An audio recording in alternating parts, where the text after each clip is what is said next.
Now we are going to start a new precondition of Salah. This is called Satrul Awra, the covering of the private part. Satr means covering, and Awra is the private parts. Okay, Awra is that part of the body or parts of the bodies which must be covered by everyone. Okay. Not today, inshallah, next week, because Satrul Awra is a long subject. Well, if you want it to be. If you want it to be, it can be a very long subject, because there are a lot of things we can cover in this subject, and we try not to make it too stressed out. We can easily do few weeks on that, but we will start today, inshallah. Someone tell me the time. And inshallah we'll have to finish, there's no way I can cover in one lesson, so we'll have to finish next week, inshallah. Next week I want to spend more time on discussing what is awra in each madhab, the detail of what the awra is. Usually for the man, from his navel, under his navel, his body under his navel, and all the way including his knees. This is his awra. At no point that he should be seen in public under his navel to all the way down to his thighs and knees. That is awra, must be covered. If it wasn't covered in front of people, he will be sinful. And if it was uncovered in Salah, even little bit uncovered in Salah, his Salah would be invalidated.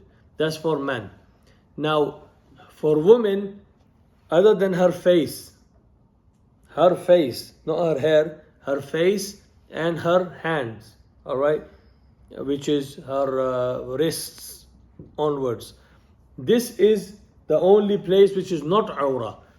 Feet, I will discuss that next time, and feet for some madhahib.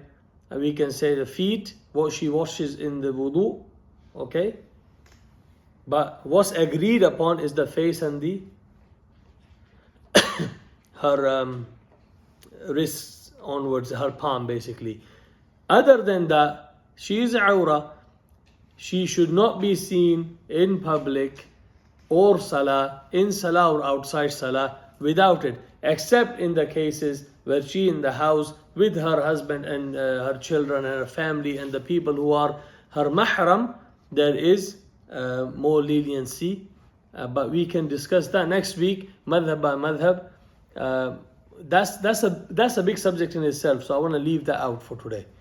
Today, let's start with one of the preconditions of Salah, which is covering of the awra.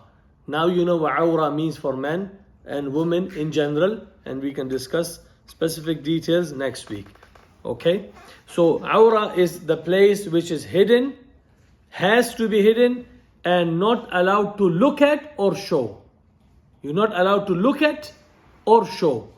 You can't look at someone's awra, and you can't show your awra to public. Okay? It is not allowed to pray while awra is uncovered. It is not allowed to pray while awra is uncovered, even when a person is alone, and even when a person is in a dark room. Alone in a dark room where the light is switched off, awra must be covered in all cases, except when person is taking ghusl and person is in toilet. A person should not spend more time than he needed to be uncovering his awra. Okay? There are very specific times and places where awra can be uncovered, and these places are the only times. Alright? A person is not allowed to look at awra of someone else except what is allowed between husband and wife, and inshallah next week we can concentrate on that.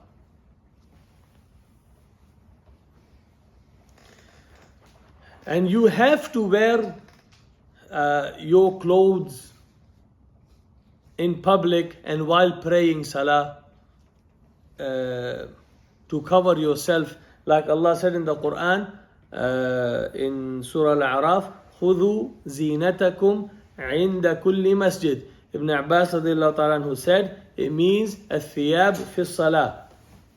This ayah means where your zina is thiyab, and masjid, place of worship, meaning for salah.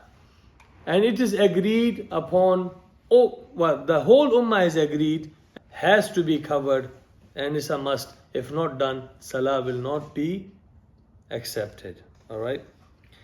And we also know, for example, for a woman, Nabi sallallahu alayhi wasallam said, لا يقبل الله صلاة حائض إلا بخمار. Salat حائض means salah of a woman who has reached the age of haid. It doesn't mean the salah of the woman who is during menstruation. Alright?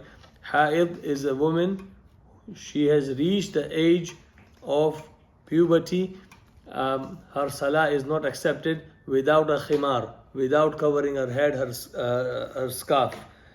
And also, this hadith, many books have narrated it, and Nabi sallallahu alayhi wasallam in another hadith, he said, Ya Asma, inna al-mar'ata idha balagat al-mahida lam tasluh an yura minha illa hadha wa hadha wa ashara ila wajhihi wa kaffayhi. Nabi sallallahu alayhi wasallam said, O Asma, when a woman reaches age of menstruation, it is not correct, it is not allowed that it is seen from her except this and this, and he pointed towards the face and kaffay. What do you call it? Wrist? Palms? Yeah, okay. Okay. So that area onwards, yeah, all the way. There is another hadith we just mentioned, feet as well, but I will get to that next week, inshallah. So all scholars have agreed unanimously that it is a precondition of salah for awrah to be covered, and that it is wajib for women to cover up in salah and non-salah. Her awrah should be covered in salah and outside salah. A woman cannot go to a market and uncovering her awrah, saying, well, I'm not praying. And this is a big problem sometimes. But the people who want to be religious and they want to follow the rules, then they have that misconception that if I hear the adhan, I quickly wear my scarf, or if I'm praying, I wear my scarf, otherwise it can go somewhere in my bag. Yeah, and it's a major sin, which became like a normal thing in our time. It's a major sin, and there is no disagreement in that.